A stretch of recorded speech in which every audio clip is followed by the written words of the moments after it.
title of today's message is Joseph who became a slave. Ang titulo ng ating mensahe ngayon ay si Jose na naging alipin. But if you look at the main passage, we see a very different story.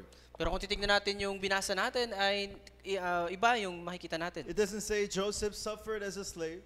Hindi pinakita dito na si Jose ay naghirap bilang isang It alipin. doesn't say Joseph hated his life as a slave. O sinabi na si Jose ay galit siya sa buhay niya dahil siya ay alipin. Even as a slave, he was receiving answers from God. Bilang isang alipin, siya ay patuloy nakatanggap ng sagot mula sa Diyos. That everything Joseph did, Lord caused all that he did to be successful. At lahat ng bagay na ginawa niya, ang Diyos ang nagbigay ng katagumpayan dito. You know, I pray that everything the remnants do, God will bring to true success. Ako ay nanalangin na lahat anumang gagawin ng mga remnant, ang Diyos ang magdadala ng tunay na katagumpayan. Though Joseph looks like a slave, in his spiritual identity, he was something so much more. Pero kahit na si Jose ay mukha siyang alipin, pero yung kanyang spiritual na pagkakakilanlan ay merong masigit pa. So reality says slave, but spiritual reality says world evangelization. Yung realidad, sinasabi na siya ay alipin, pero yung spiritual, sinasabi na world We evangelization. talked about dream the other week. Nung nakaraan, pinag-usapan natin yung tungkol sa panaginip. You know, dream seems like something that's something not real. Yung mga panaginip, ito ay parang isang bagay na hindi totoo. It is if you're just dreaming about worldly things. Ito ay totoo kapag ikaw ay nananaginip lang ng mga makamundong But the bagay. word covenant means promise. Pero yung sinabing covenant, ito ay pangako. And promise from God. Ito ay pangako na nagmula sa Diyos. So it's really, what are we saying? Dreaming about God's promise. Kaya ano yung sinasabi natin dito? Yung ikaw ay managinip o mangarap patungkol sa pangako ng Diyos. And if there's one thing we know about covenant is that God will fulfill His covenant. At ang isang bagay na alam natin tungkol sa covenant, ang Diyos ang tutupad So nito. if you guys are having a covenant dream, that means you're holding on to what God will fulfill in your life. Kaya kapag tayo ay merong covenant dream, tayo ay humahawak doon sa isang bagay na tutuparin ng Diyos sa ating buhay. Amen? This physical world is not the reality. Yung physical na mundo, hindi ito yung realidad. There's something more real. Meron pang mas totoo dito. What is it? The covenant dream. Yung covenant dream. Amen? Amen. So what do we need to do? We need to connect everything of our life to the covenant dream. Kaya kailangan natin i-connect lahat ng buhay natin doon sa covenant dream. Like, how do you do that? Paano natin ito gagawin? How do you connect everything to the covenant dream? Paano natin i-connecta lahat ng bagay doon sa covenant dream? What is covenant dream for you, guys? Ano ba yung covenant dream para sa'yo? I keep telling you, you will be used for world evangelization. Amen? Kayo ay gagamitin para sa world evangelization. So you connect your entire life to this covenant dream. Kaya i-connecta natin yung buong buhay natin dito sa covenant Why do dream. you study? Bakit kayo nag-aaral? Why do you exercise? Bakit kayo nag-exercise? Why are you developing your skills? Bakit ninyo dinedevelop Why are yung you mga setting skills? goals for your future? At bakit tayo naglalagay ng goals sa ating hinaharap? So that I can fulfill the covenant dream. Para matupad natin yung covenant dream. So every day you need to find your reason for the things that you do. Kaya araw-araw dapat mahanap natin yung dahilan doon sa mga bagay na ginagawa natin. Why are we participating in this worship? Bakit tayo nandito ngayon sa pagsamba? Connected to the covenant dream. I-connecta natin ito doon sa covenant dream. Amen? Amen. Then every event is going to be used to fulfill the covenant dream. Kaya lahat ng bagay na mangyayari, ito ay magagamit para matupad yung covenant I dream. mean, think about it. If Joseph did not have the covenant dream, what would have happened to him? Kung si Jose ay wala siyang covenant dream, anong mangyari sa kanya? He would have said, I hate my brother. That's what he's going to say. Sabihin niya na galit ako sa aking mga kapatid. Why did my mother die? Bakit yung aking nanay ay namatay? I miss my mom. Namimiss ko na yung aking nanay. Why did my brothers do this to me? Bakit ito ginawa sa akin ng mga Why kapatid? did they try to kill me? Bakit nila ako sinubukan Why did patayin? they sell me into slavery? Bakit nila ako binenta?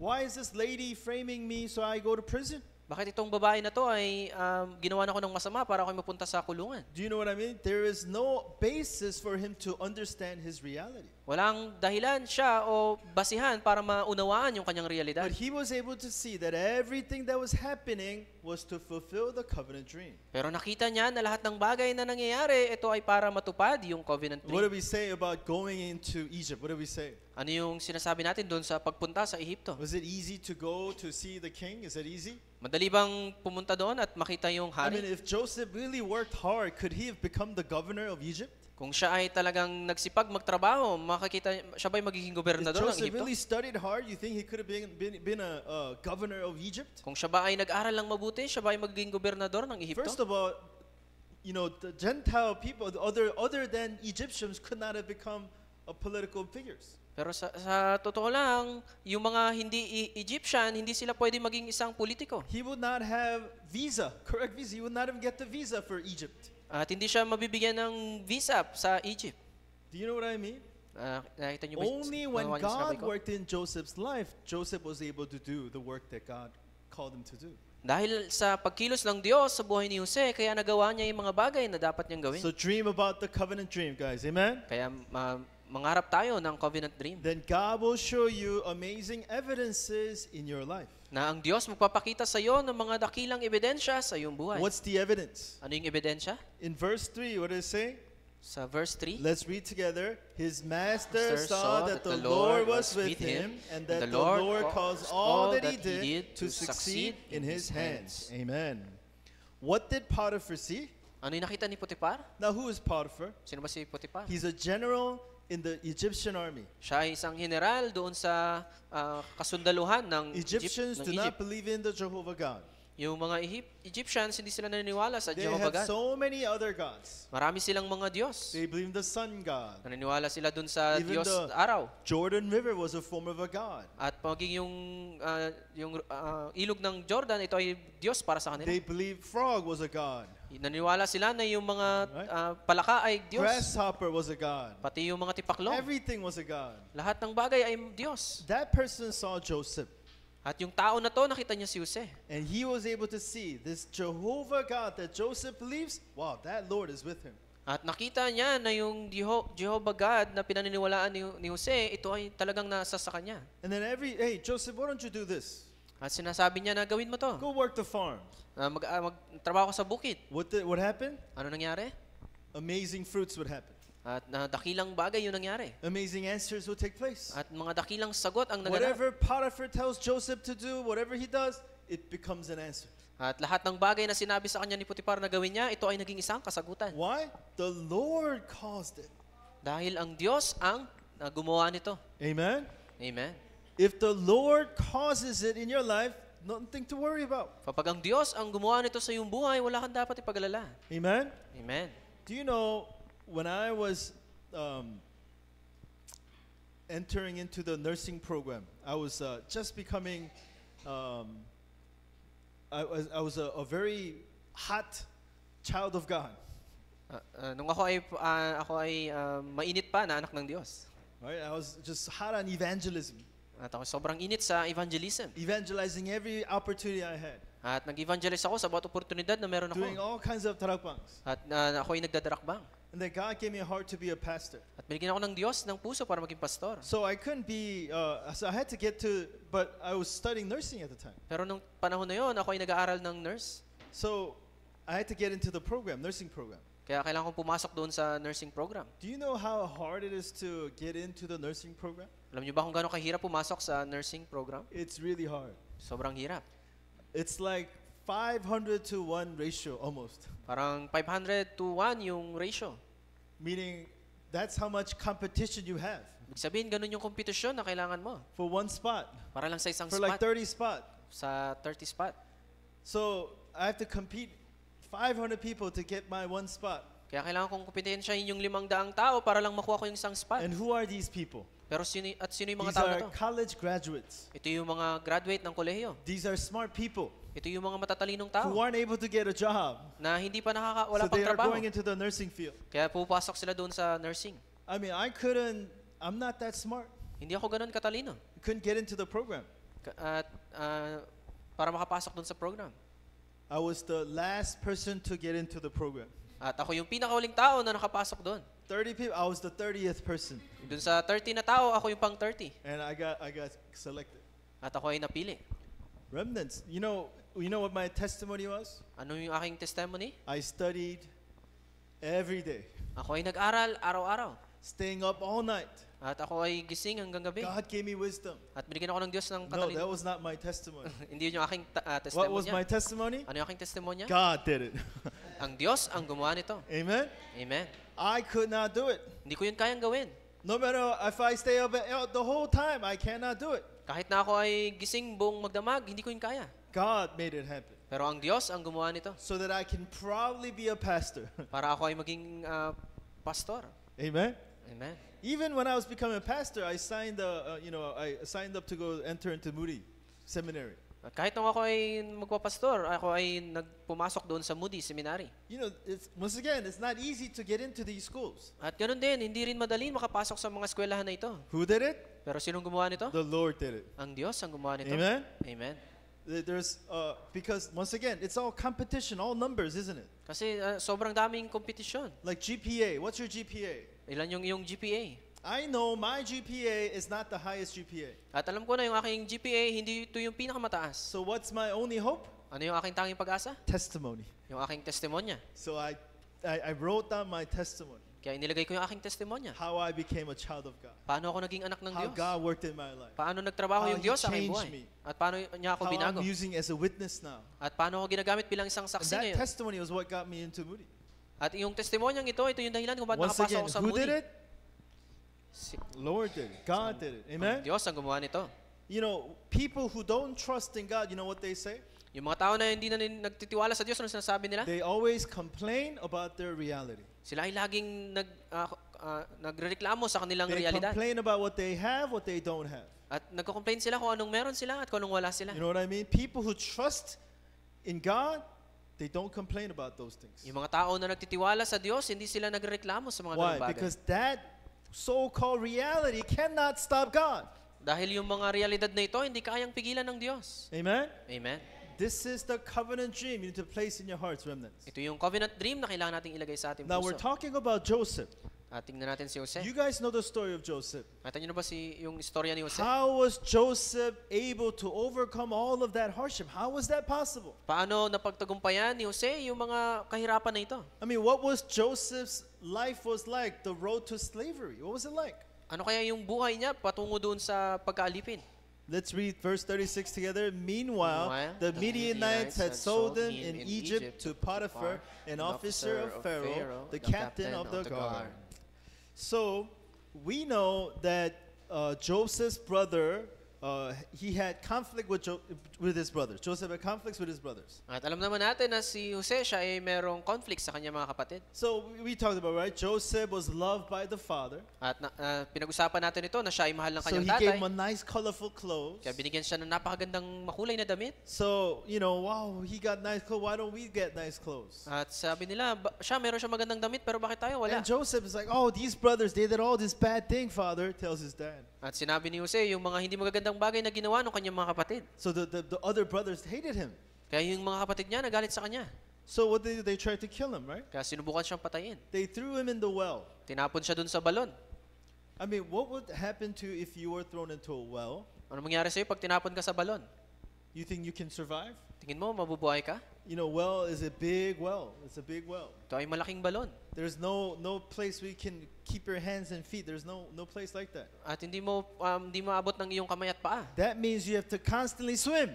Ibig sabihin, kailangan mong lumangoy. You have to constantly swim. Kaya patuloy kang lumalangoy. How long can you swim? Gaano katagal mo kayang lumangoy? There was a test done. Merong isang pagsubok na ginawa. I forget what the animal was. At nakalimutan ko na kung anong hayop.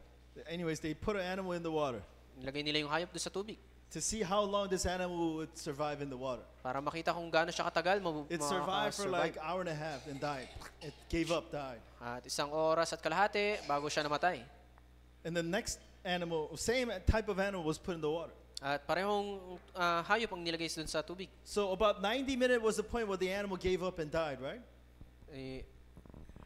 90 minutes of swimming, first animal gave up and died. Yung una, 90 minutes, siya ay tumigil na at namatay. So the second animal was saved at the 89th minute. He was saved.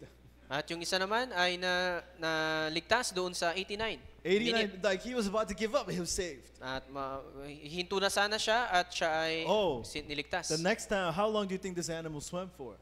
At sa sunod, gano'n yung katagal siya ulit kaya lumangoy? For like 23 hours. Yes. Siya ay patuloy na lumangoy sa loob ng 23 hours. Why? Bakit? Oh, he knows. This hand's gonna come and save me. Kasi alam niya na merong kamay na darating at sililigtas sa kanya. Because he has hope. Hope. Meron siyang pag-asa.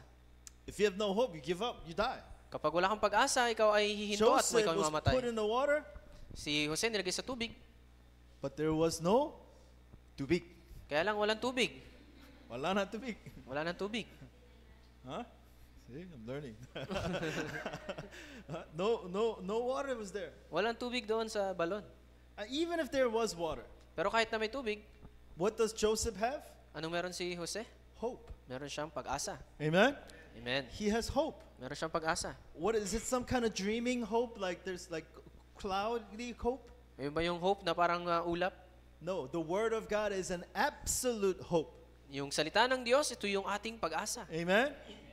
I mean, even if I say, oh, I help you, that's hope, isn't it? Like, humans' words are kind of a hope to some people. Kahit na yung sabihin ko, natutulungan kita, ito ay parang nagiging pag-asa natin. Like, even if I say to Pastor, hey, I'll help you, don't worry. That's a hope, right? Pag sinabi ko kay Pastor Ace, huwag ka mag-alala, tutulungan kita, It's ito ay not a parang perfect pag-asa. hope. Hindi ito perfectong Because pag-asa. I might not do it. Kasi pwedeng hindi ko yun gawin. But God's Word is an absolute perfect hope. Pero yung salita ng Diyos, ito ay perpektong pag-asa. Amen? Amen. So, even when Joseph, there was no water, Nung tinapon siya, walang tubig. and then he was sold into slavery. At siya ay binenta para maging It alipin. says in the Bible, he was sold for 20 shekels of silver. At sa Biblia, sinabi na siya ay binenta ng sa Just halagang to 20 let you, shekels. 20 shekels of silver, current currency, it's like $200. Parang ito ay katumbas ng $200. 11,000 pesos. Ito ay 11,000 pesos. So Joseph was sold for 11,000 pesos. Si Jose, siya ay binenta sa halagang That's 11,000. what his brothers received. Yun yung natanggap ng kanyang mga kapatid. I mean, think about what kind of pain and scar it would have been if Joseph did not have hope. At isipin natin kung anong klaseng sakit at scars yung dulot nito kung wala siyang pag-asa. I mean, imagine Joseph being the governor now. He's a governor. At ngayon, siya ay naging isang gobernador All na. the gold and silver of Egypt is under his command. Lahat ng mga gold at silver ng Egypt ay He's hawak going to niya. say, wow, my brother sold for 22 of this silver. At sabi niya siguro, ako ay binenta ng kapatid ko sa halaga lang na 22 ng mga silver he na has ito. unlimited silver now. Pero ngayon, siya ay meron ng You know what I unlimited na mean? silver. He had conflict. Siya ay Do you merong have conflict. conflict? Meron ba kayong mga Do you conflict? have problems? Meron ba kayong problema? Do you know what the road to Egypt was like? Alam niyo ba kung anong itsura nung daan papunta sa A Ehipto? distance from Canaan to Egypt, depending on where in Egypt, it's like 250 to 330 miles. At yung layo nito, ito ay nasa 200 to 350 miles. So like 300 kilometers. Parang nasa 300 kilometers. So 300 kilometers of distance they had to travel. At 300 kilometers yung layo na kailangan nila. So lakarin. normal caravan, it would take around 6 weeks of traveling. At ito ay abutin ng mga nasa 6 weeks na paglalakbay. What is 6 weeks travel like? Gano'ng katagal yon yung 6 weeks Is na that a travel? fun travel? Ito ba ay masayang Shackled? travel? Ikaw ay Right, nakakadena? they say they could not recognize how old Joseph was. You can't, Sabi you can't doon, recognize. hindi nila ma-recognize kung gaano siya Because you katanda. can't wash yourself. Kasi hindi niya mahugasan The yung only way sarili. you can tell the age of a slave was by looking at their teeth. At yung tanging paraan para makita mo kung ilan yung edad Do they niya sa have a pag ng full ngipin. set of teeth? Kung buo yung kanyang ngipin. That's the kind of tough road Joseph was on.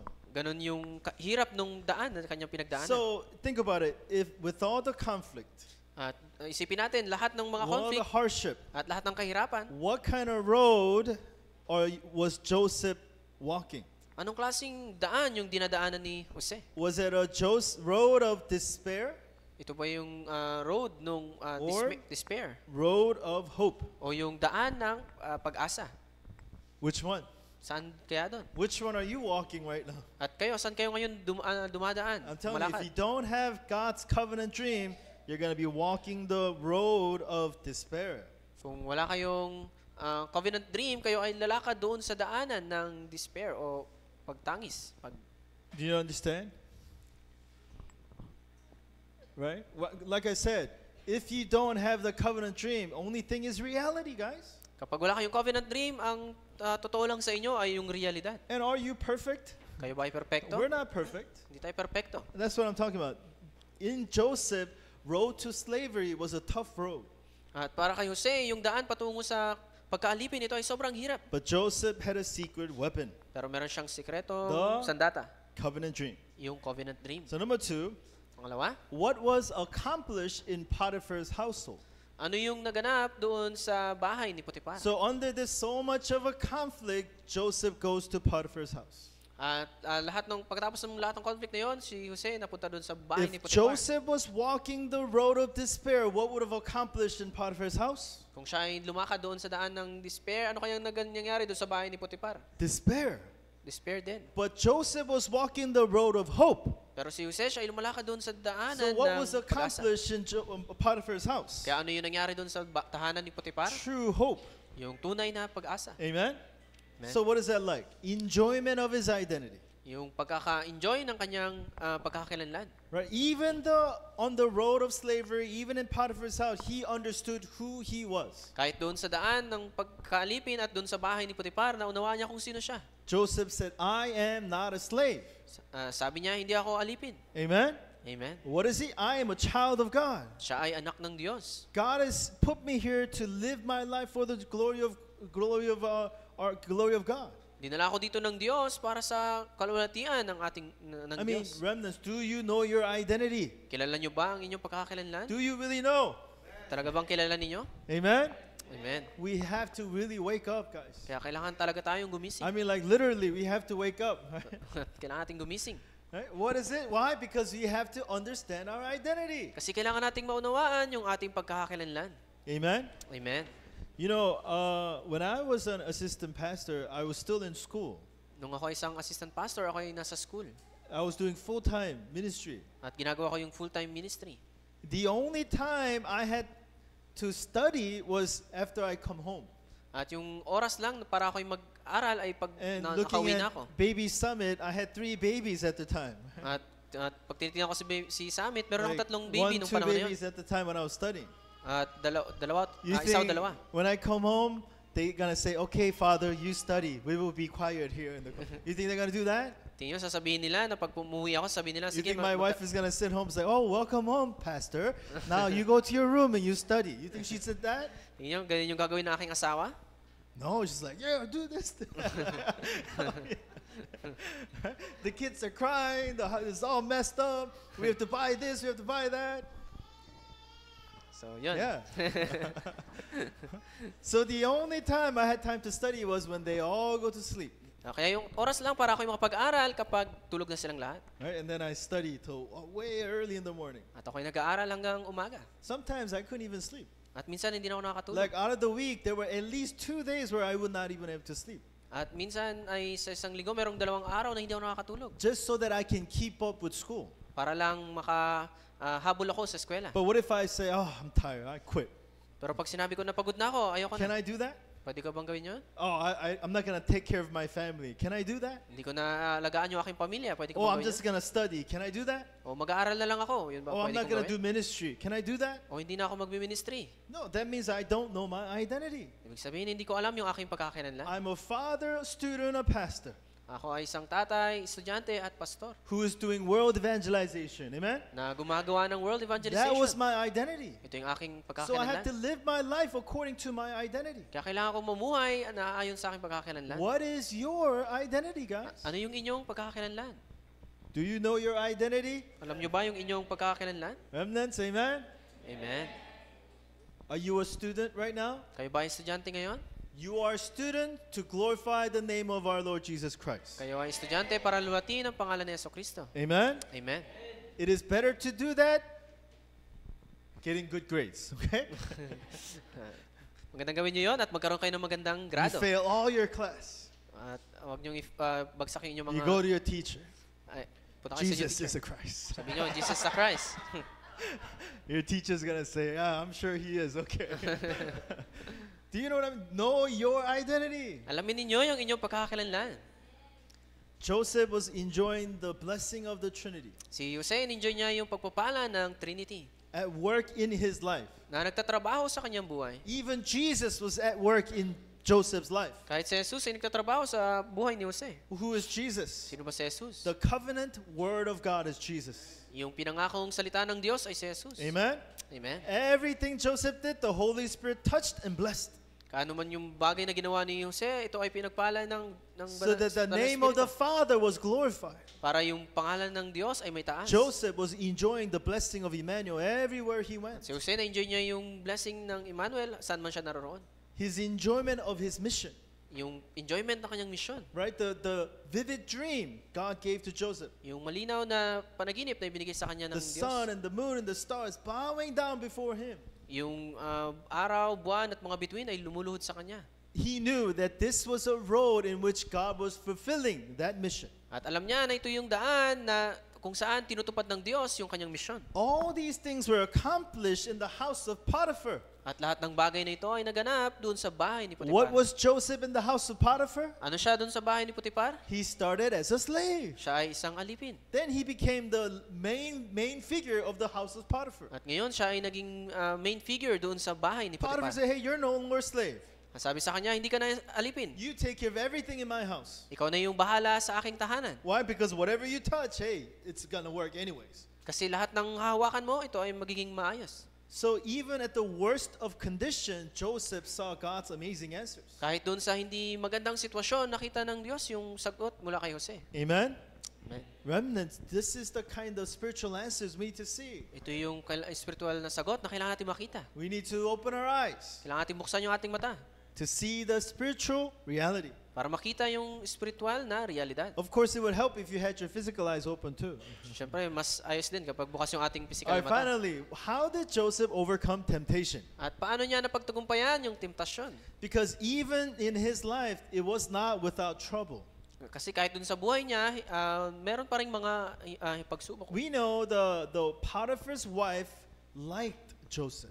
At nakita natin na yung asawa ni Potiphar ay nagustuhan si Jose. Joseph was around middle of his early 20s, 20 years old. At nung panahon na to, si Jose ay mga nasa kalagitnaan ng 20. So he was a very young, handsome man. At siya ay bata at gwapong lalaki. Before he was looking like a slave, but now he's the main figure of the house. Dati siya ay mukhang alipin, pero ngayon siya na yung pinaka So katuwala Potiphar's sa bahay. wife saw with liking to Joseph. Kaya yung asawa ni Potiphar nagkagusto sa kanya. So I mean, we can only guess at the age of Potiphar's wife. At pwede lang nating hulaan kung ilang taon na siya. But we can guess that it was above 60, above 67. Pero siguro pwede nating sabihin na siya ay nasa lampas na ng 60. Trying to seduce Joseph. Siya subukan niyang akitin si Jose. Now, I mean, think about it. Isipin natin ito. How was able to Joseph overcome temptation? Paano kaya niya napagtagumpayan yung temptasyon? It's not just the physical reasons. Hindi lang ito yung physical na dahilan. He was understanding his identity. I mean what? Living a life of understanding his identity. Siya ay namumuhay na naunawaan niya yung kanyang pagkakakilanlan. Amen? Amen. Not only did he knew about God, he was actually enjoying it and showing it to people. Hindi niya lang alam yung tungkol sa Diyos, pero na-enjoy niya to at ibinabahagi niya sa tao. And he wasn't trying to fake it. It's not a fake action. At hindi ito yung peke na pagkilos. It is just an evidence showing out of Joseph's life. Ito ay ebidensya na lumalabas doon sa buhay ni Jose. He truly understood who he was. Dahil naunawaan niya kung sino siya. So he lived a life that matches his life, At siya ay identity. namumuhay na naayon doon sa kanyang pagkakakilanlan. You know, I told you about the time in military, right? At sinabi ko sa inyo yung tungkol sa military. So if one person does something wrong, you know what happens? Kapag yung isang tao nakagawa ng kasalanan, This whole ano group mangyari? gets punished. Yung buong grupo ay paparusahan. And there's always the one person in a group. At laging merong isa There's talaga always that one person na lagi talaga nagkakamali. who makes a mistake. Na And nagkakamali. it's usually like something easy that you should not make a mistake on. At minsan ito yung mga bagay na madali lang na dapat hindi ka And magkamali. then everybody pays the price. At lahat ay napaparusahan. Right? He doesn't understand, that person doesn't understand he's a Marine, the identity.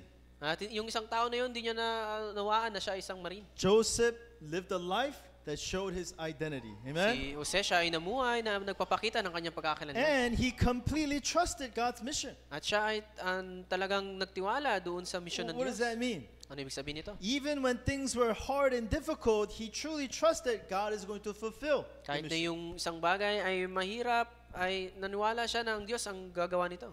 Even there's hardships and obstacles, he knew God will lead him to victory. Kahit na merong mga hadlang, alam niya na ang Diyos ang bibigyan siya ng katagumpayan. Once again, what's our testimony going to be? Ano dapat yung ating testimony? That the Lord God did it. Amen? Ang Diyos ang gumawa nito. Does that mean we do nothing? Ibig sabihin ba nun, wala tayong God gagawin? is going to do it? Ang Diyos gagawa nito? No, you got to live the life that believes what God will do. Kailangan kang mamuhay ng buhay na naniniwala dun sa gagawin You ng think Diyos. Joseph just said, "Oh, God's going to do it in my life"? Sinabi lang ba ni Jose na ang Diyos ang No, gagawa nito? he showed it with his lifestyle. Pinakita niya ito sa kanyang buhay.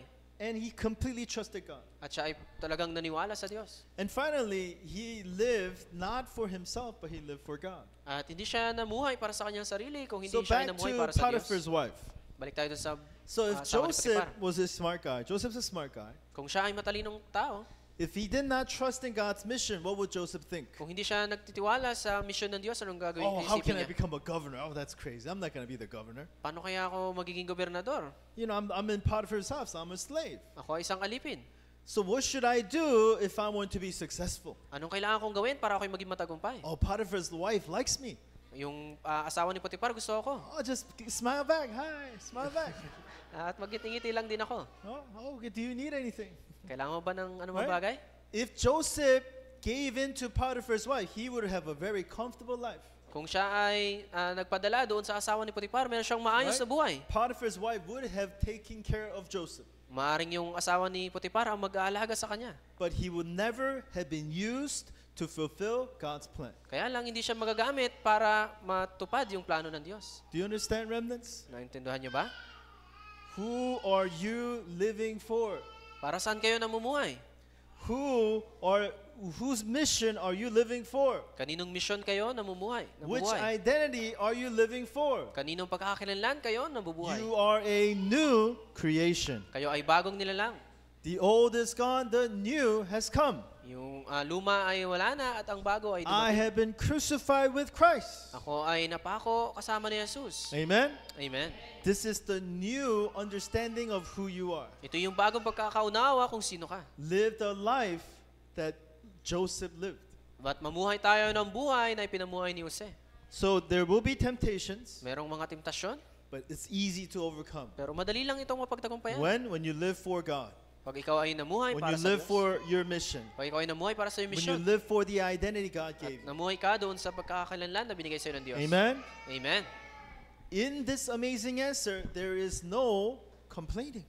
At dito sa pambihirang sagot na ito, walang reklamo. Why? Because God has given you the perfect blessing. Dahil binigyan ka ng Diyos ng perpektong pagpapala. So what is your true identity? Ano ang iyong tunay na pagkakakilanlan? Is it a slave? Ikaw ba ay alipin? No. Hindi. We are not slaves. Amen? Hindi tayo alipin. We are children of God. Tayo ay anak ng Diyos. We are called for God's absolute mission. Tayo ay tinawag para sa misyon ng Diyos. That's what Joseph understood. Ito yung naunawaan ni Jose. So currently he was a slave, At kahit siya ay isang alipin, but he never lived like a slave pero hindi siya namuhay bilang isang alipin. because he knew his true identity. Dahil alam niya yung kanyang pagkakakilanlan. Amen? Amen. People who lived as a slave lived like a slave. Yung mga tao na namumuhay bilang isang Everybody else alipin was ay- living like a slave. At yung iba pa ay namumuhay parang alipin. But Joseph was living according to the identity God gave him. Pero si Jose siya ay namuhay na ayon sa pagkakakilanlan na ibinigay sa kanya ng Diyos. This is a very important point, remnants. Think about this. Isipin natin ito.